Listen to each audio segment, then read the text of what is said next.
Hello everyone, and welcome back at a brand new episode made by today's analysis. As of now, we are going to discuss about the Joker, one of the main antagonists in the DC animated universe.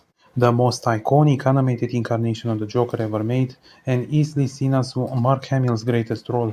This iteration of the Joker is completely shaped and modeled after Jack Napier's Joker from Batman 1989, which I have already covered. And this iteration of the Joker, despite being drawn and redrawn throughout the shows, definitely doesn't matter to me. This guy is still the same person no matter how he was drawn by the artists.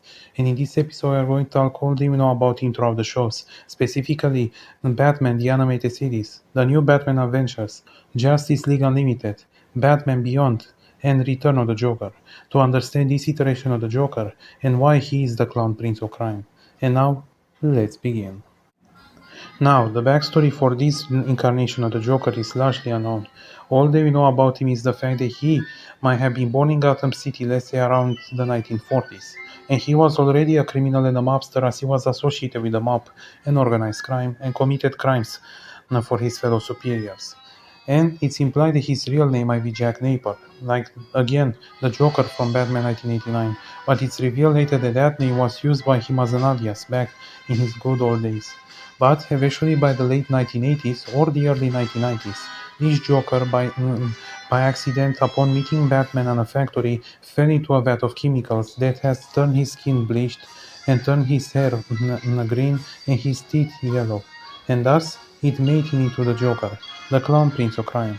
And now he started to become his own independent criminal, or committing atrocities throughout Gotham City for his own sick entertainment, hurting people, and constantly fighting with Batman in order to entertain himself.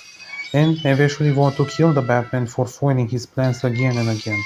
He also got his own henchwoman in Harley Quinn, once known as Harley Quinzel, who was his own psychologist at Arkham that the Joker has seduced her, and made her into his henchwoman, technically, who is obsessed with him.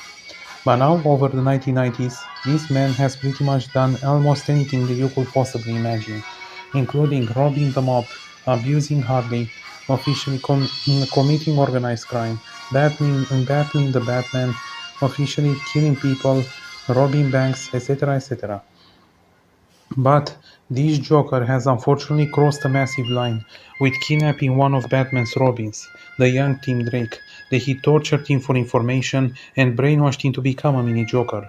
And here is where this Joker has learned about Batman's identity as Bruce Wayne and why he is Batman, because of the death of his parents, which the Joker definitely mocked him for. But as he finally tried to get Tim to kill Batman and to destroy him, he ultimately backfired as Tim managed to snap out of it even a bit and kill the Joker right there and then by shooting at him. And thus, the Joker, the man who tormented Gotham City for years, has officially been put down. Or so it seemed, as now roughly 30 years later now by the 2020s, eventually during the events of Batman Beyond, and technically our decade, the Joker has resurfaced now in what's called now the Neo Gotham. And by possessing the older Tim Drake to do having a chip with a copy of his consciousness and memories on his throat. And thus, now Tim, upon adulthood, finally got possessed by the Joker. And this man now uses Tim's body to start a new reign of chaos and mayhem and came into conflict with the new Batman, Terry McGinnis. And now before we continue, we need now to stop and ask, is this Joker evil? And I want to ask this question because of the fact that while this man does have a tragic aspect to his life, falling into a vat of chemicals that made him insane, it should be noted that this Joker, just like Jack Napier, and unlike the most other Jokers, he was already evil before he became the Joker. He was already an evil, ruthless criminal who committed crimes and murdered people. He pretty much just turned more and more insane, and his evilness only significantly grew. But this man was already a monster who lacked any kind of redeeming qualities whatsoever.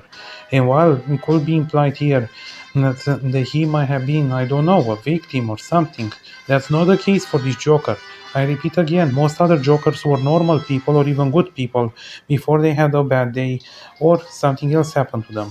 this Joker was already a bad person, and he will always be one? And the answer is absolutely yes. This Joker is evil, and he's pretty much pure evil. And in the end, thankfully, all his plans failed as Terry McGinnis managed to defeat him by destroying the chip on Tim's throat and thus technically killing the Joker once more. And with this, Tim Drake got freed and managed to now go free to go on with his life, and the Joker got destroyed this time once and for all. So in the end, who was this Joker?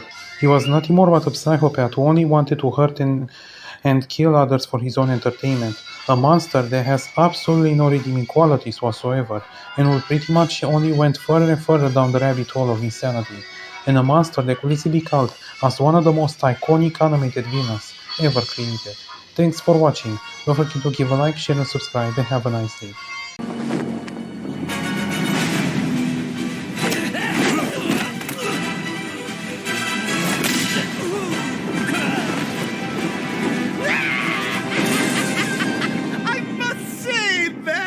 I'm flattered. The end of the world, and you want to spend it with me. I didn't know you cared.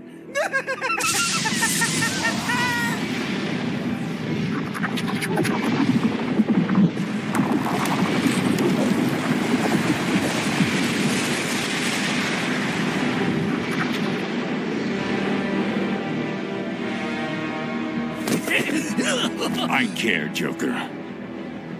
About Gotham. About justice. And if it has to end, at least I go out like this, being Batman.